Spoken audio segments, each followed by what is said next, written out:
అందరికీ నమస్తే. భారత్ శ్రీ యూట్యూబ్ ఛానల్కు మీకు అందరికీ స్వాగతం. నేను మీ వెంకట్. ప్రేక్షకులారా, ఈరోజు మళ్ళీ మన రిప్కా అక్క సాక్ష్యం విందాం. మళ్ళీ ఆవిడకి ఇవ్వాల్సిన కౌంటర్ ఏదో ఇచ్చేద్దామా? రండి చూద్దాం. చాలా కామెడీగా ఉంటుంది ఆవిడ చెప్పే సాక్ష్యం. ఈ కామెడీ వీడియోని మిస్ అవ్వకండి. ఇంత కామెడీ నేను ఎక్కడ చూడలేదండి, మీరు కూడా చూడరు. సో వెళదాం. రామా, రిప్కా అక్క వచ్చాయి. లేచి ఇవిడ మొహం చూసాం, ఏదో దరిద్రం జరుగుద్దని నన్ను చూసి చెప్పుకునేవాడు. వీళ్ళందరూ అంటే నేను అంతగా బాధపడలేదు, కానీ నన్ను ఈ స్థితికి తీసుకొచ్చిన నా యజమాని కూడా వాళ్ళతో కలిసి అదే మాట మాట్లాడుతున్నారు. ఈరోజు లేవగా నీ మొహమే చూశాను, బయటికి వెళ్తూ నిన్నే చూశాను. నేను ఏం దరిద్రం ఇవాళ, ఏం అరిష్టం జరుగుద్దంటే ఇక నేను తట్టుకోలేకపోయానండి. ఏడవడం ప్రారంభించాను. కదా ప్రేక్షకులారా, ఈవిడ మొగుడు, ఈవిడ భర్త, ఆవిడ గర్భసంచినంతా పాడు చేశాడంట, తొక్కి తొక్కి కడుపు మీద ఎక్కి. సో ఆవిడకి పిల్లలు పుట్టారని డాక్టర్ చెప్తుంటే అరిష్ట ముఖం చూడాలనిసి అంటారంట ప్రజలు, మంది అంటారు, జనం అంటారు. జనం అంటే ఆవిడకి చింత లేదంట. కట్టుకున్న భర్త కూడా అలాగే అంటున్నాడంట. ఎందుకంటాడమ్మా? ఒక కొడుకు పుట్టాడు కదా, ఒక కొడుకు ఉన్నాడు కదా. పిల్లలే పుట్టిన వాళ్ళు గొడ్డరాలకు అంటారు, కానీ నీ కొడుకు కన్నా నీకెందుకు అంటారమ్మా అంటే వల్ల కల్పించి చెప్తావు అనమాట. నువ్వు అవలే నీ ముందు కూర్చున్న గొర్రెలు కదా.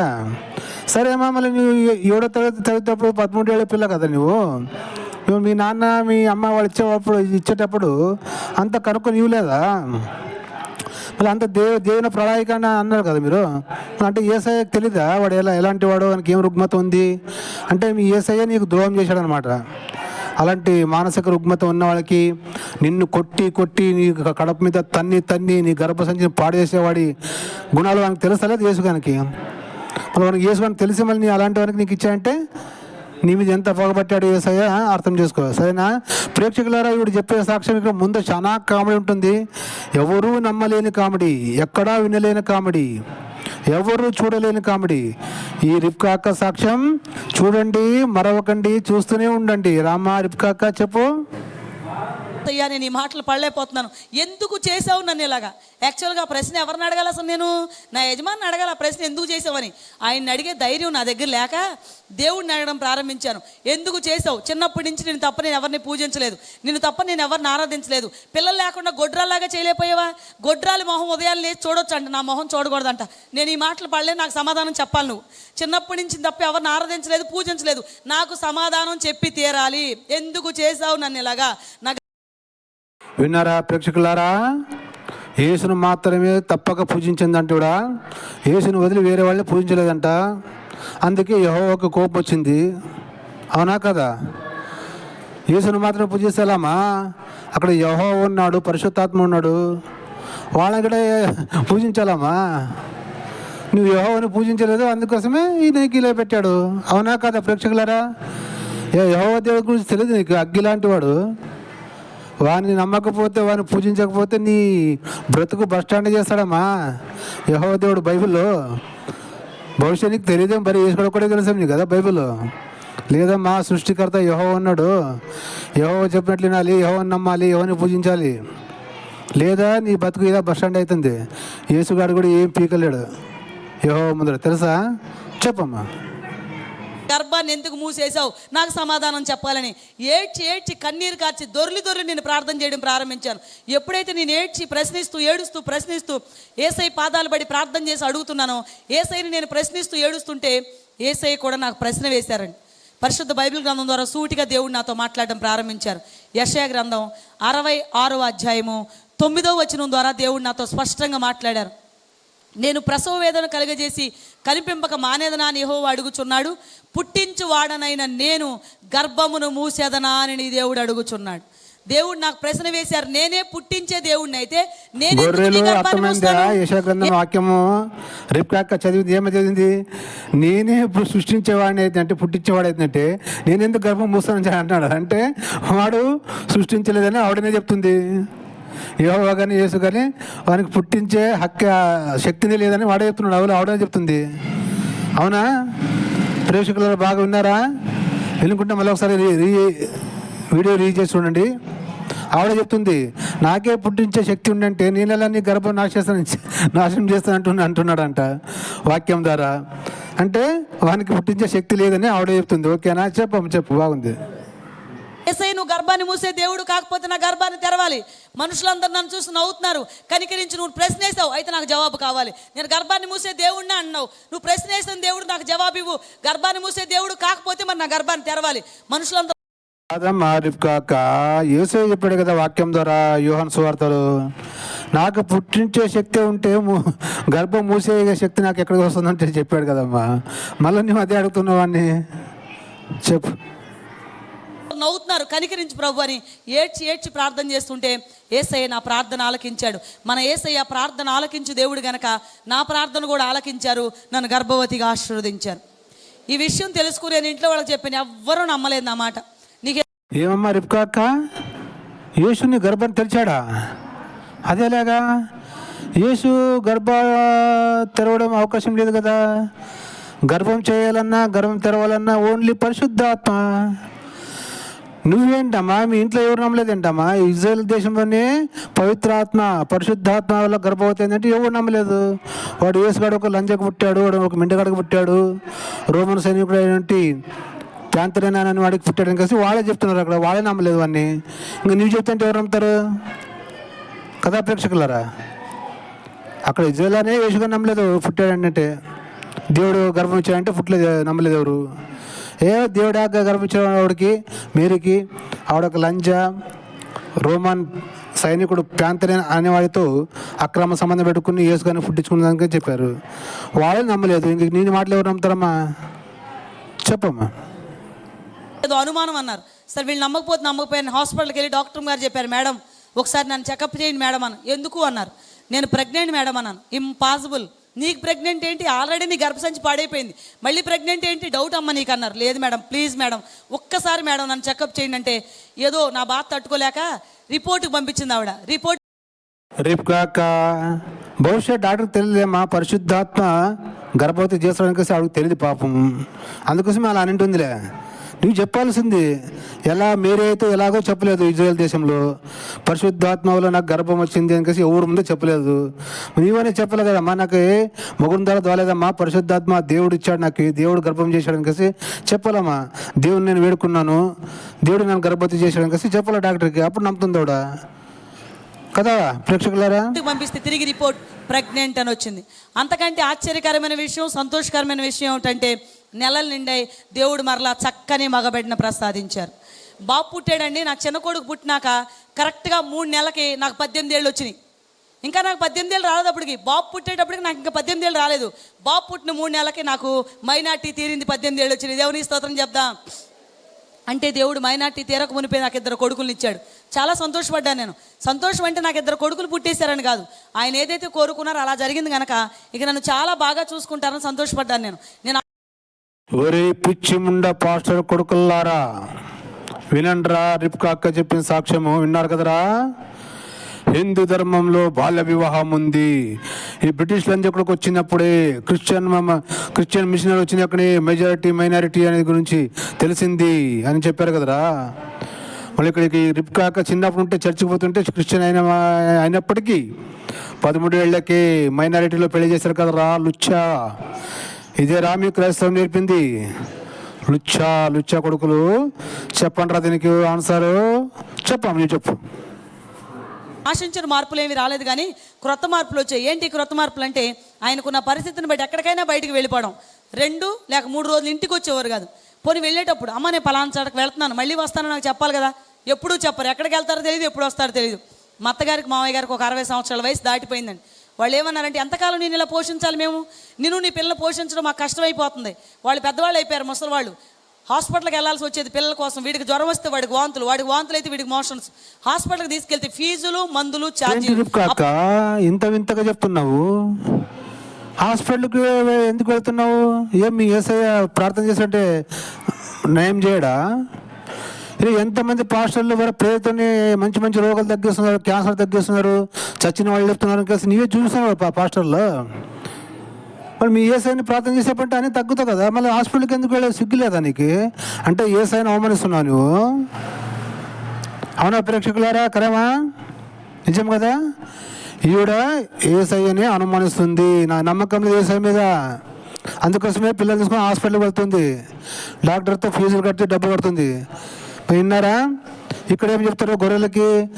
ప్రార్థనతో మీకు అన్ని సర్వము సమాప్తము, ప్రార్థనలో అన్ని తగ్గిస్తాము, ప్రార్థన చేసాం కదా చెప్తారా లేదా గొర్రెలకి? మళ్ళీ ఈవిడేంది చిన్నప్పుడు ఏసై నమ్ముకుని ఏసై గర్భం కరుణించిన తర్వాత పిల్లలకి హాస్పిటల్ తీసుకున్నాడు. ఏంది ఇది?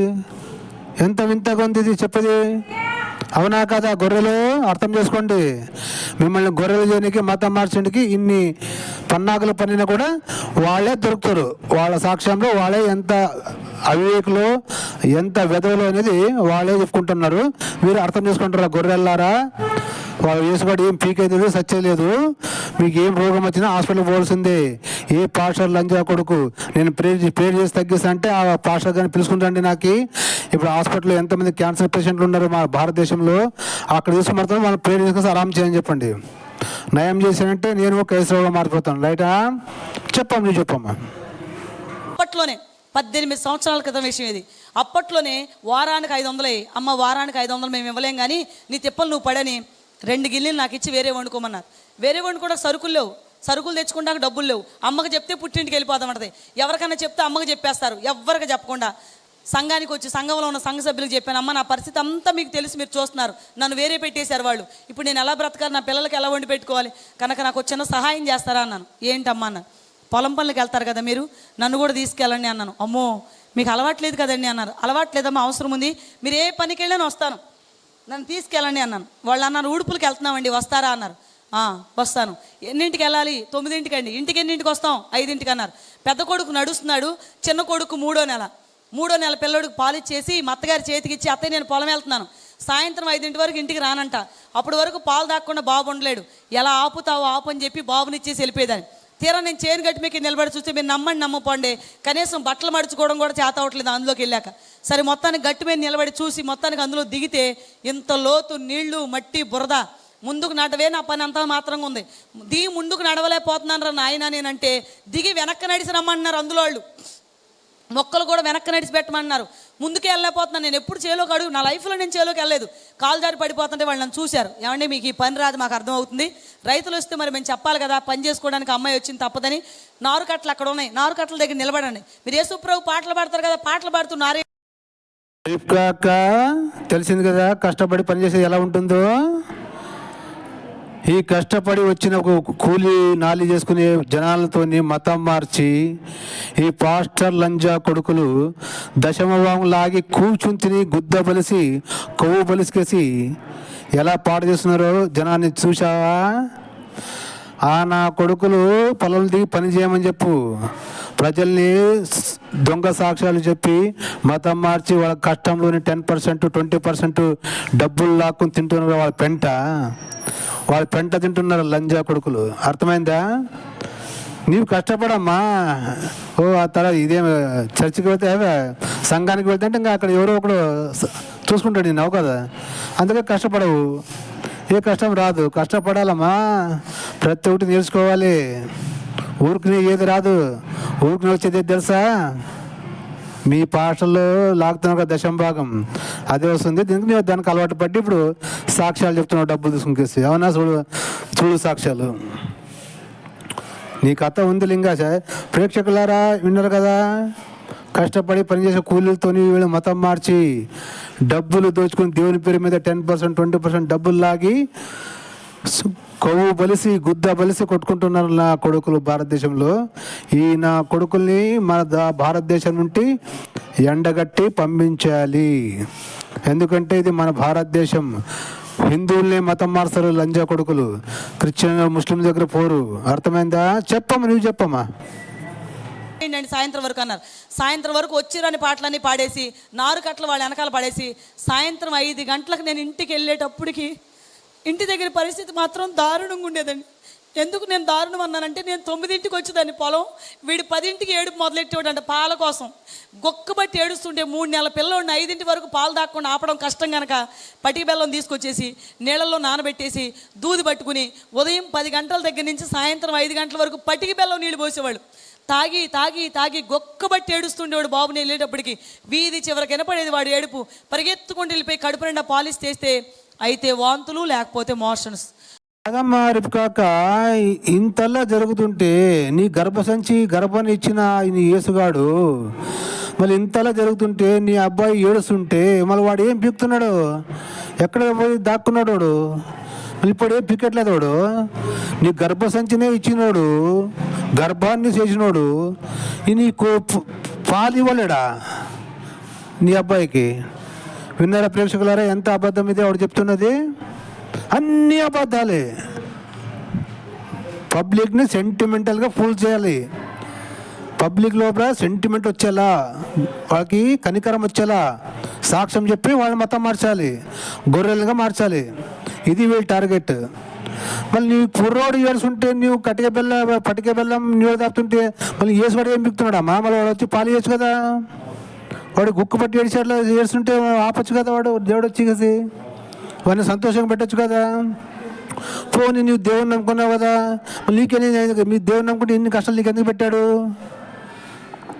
అంటే? యేసుగాడు అనే వాడిని నమ్మితే కష్టాలు పాలే. అదే హిందువులు చూడు ఎంత హాయిగా ఎంత సంతోషంగా బతుకుతున్నారు.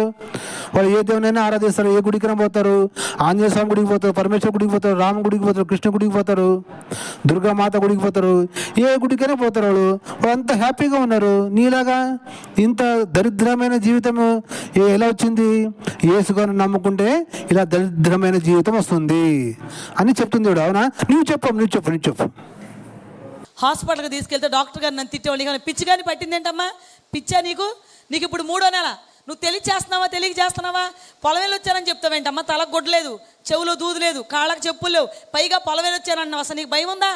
అరే ఇదేమమ్మా ప్రేక్షకులారా, అరే గొర్రెల్లారా, విన్నారు కదా ఆవిడ ఏం చెప్పింది? ఇప్పుడు డాక్టర్ ఏంటంటే ఏమమ్మా నీకు బుద్ధి ఉందా లేదా? ఇప్పుడు నీకు 3వ నెల అంట. అర్థమైందా? ఆల్రెడీ 3 నెలలు పిల్లగాడు ఉండని చెప్పింది. ఇప్పుడల్లా పాలు ఇవ్వలేవనికి పనికి పోయాని చెప్పింది. ఆ పని రాదు ఏడుస్తుంటే పిల్లగానికి పొద్దున 9 ఏళ్ళు 10 ఏళ్ళ నుండి ఏడుస్తుంటే పటిక బెల్లం నీళ్ళు దాపుతున్నారని చెప్తుంది. అంటే పిల్లోడు 3వ నెల ఉన్నప్పుడే ఇప్పుడు 3వ నెల గర్భవతి అంట. మళ్ళా విన్నారా ప్రేక్షకులారా, ఒరే గొర్రెల్లారా, ఇది ఎక్కడైనా సాధ్యమేంట్రా? అంటే మొగుడు రోజు కాపురం చేస్తున్నాడు, ఆడుతాను రాత్రి డింగ్ చేస్తున్నాడు అంట. అర్థమా? అంటే రోజు మొగునికి కాపురం చేయడం తెలుసు అంటే వాడు కష్టపడితే డబ్బు తెచ్చేవాడు ఇంట్లో పిల్లని సాకడా. మరి సాకినప్పుడు వాళ్ళతో డింగ్ ఎట్లా చేస్తారు అన్న దినాన్ని నైట్? మీరు అర్థం చేసుకోండి. ఒక 3 నెలలు పిల్లగాడు ఉండని తానే చెప్పింది లేదు ఇప్పుడు వీడియోలో. సో 3 నెలలు పిల్లగాడు ఉన్నప్పుడే మళ్ళీ డాక్టర్ ఉందంటే డాక్టర్ తిట్టిందంటే ఏమమ్మా నీకు బుద్ధి ఉందా లేదా? ఇప్పుడు నీకు 3వ నెల, నువ్వు పని చేయడానికి ఎలా పోతావు అనికేసి తిట్టిందంట. ఇది ఎక్కడైనా చరిత్రలో ఇది ఎక్కడైనా సాధ్యమా ప్రేక్షకులారా? ఒరే గొర్రెల్లారా, దీనికి సమాధానం మీరే చెప్పండి రా. ఒక స్త్రీకి 3వ నెల పిల్లగాడు ఉన్నప్పటికీ మళ్ళీ అప్పుడే 3వ నెల గర్భవతి అవడానికి ఆస్కారం ఉందా? ప్రపంచ చరిత్రలో ఎక్కడ జరగదు ఇది. అవునా? ఇది ఆలోచించండి. మీ గొర్రెలను చేయడానికి ఇలాంటి సాక్ష్యాలు చెప్పి మతం మారుస్తారు. భలే అబద్ధాలు ఉంటాయి. ఇప్పుడు నేను చెప్పింది కరెక్ట్ ఉందా లేదా మీరే రీడ్ చేసుకోండి, వీడియో రివీల్ చేసుకొని చూడండి, మళ్ళీ చూడండి. ఆవిడ ఏం చెప్పింది? డాక్టర్ దగ్గరికి వెళ్ళి పనికి ఎందుకు వెళ్ళి అమ్మ నీకు 3 నెలలు ఉంది అని చెప్పింది. ఒక 3 నెలల అబ్బాయి ఉండగా మళ్ళీ 3 నెలల గర్భవతి అవడానికి అవకాశం ఉందా? ఆస్కారం ఉందా? ఆలోచించండి. ఈ సొల్లు సాక్ష్యాలు విని ఈ గొర్రెలు ఆహా ఓహో మా యేసయ్య అది చేశాడు ఇది చేశాడు అనేసి నమ్మికేసి మతం మారి కానుకలు దశంభాగులు పాస్టర్లు అని సమర్పించి వచ్చేసారు ఇంటికి. ఆ మతంలోకి మారితేనే గొర్రెలుగా మారుతారు. జ్ఞానం అనేది పోతుంది, మంచి చెడు జ్ఞానం అనేది పోతుంది. మంచి ఏది చెడు ఏది నిజమేది అబద్ధం ఏది అనేది వాళ్ళకి అర్థమే కాదు. ఆ మతంలో పోతుంటే అర్థమైందా? అలాంటి ఒక పిచ్చి మతము. సో నా మాట విని వెనక్కి రండి, పూర్వ ధర్మం సనాతన ధర్మంలోకి గర్వాప్సి కండి, మీరు సంతోషంగా బతుకండి. ఆ పాస్టర్లు లంజా కొడుకులకి ఇచ్చే డబ్బులు దశమభాగులు కానుకలు మీకోసం మీ పిల్లల కోసం బ్యాంకులో అణిచిపెట్టుకోండి. ముందు మీకు పనికి వస్తుంది. మీకు ఏ కష్టం వచ్చినా ఈ పాస్టర్ అనే లంజా కొడుకు ఒక్క 100 రూపాయలు కూడా ఇవ్వడు మీకు. ఇది అర్థం చేసుకోండి. సో ఈవిడ వీడియో ఇంకా చాలా లెంత్ ఉంది. సో ముందు వీడియోలో మళ్ళీ కౌంటర్ ఇద్దాం ఈవిడికి. ఈవిడ సాక్ష్యం విందాం. సో బెస్ట్ కామెడీ యాక్టర్ సాక్ష్యం ఇది. సో మిస్ అవ్వకండి. అప్పటి వరకు చూస్తుండండి భారత్ శ్రీ యూట్యూబ్ ఛానల్. నేను మీ వెంకట్. అప్పటి వరకు హిందూ బంధువులారా, జై హింద్, వందే మాతరం, భారత్ మాతా కీ జై.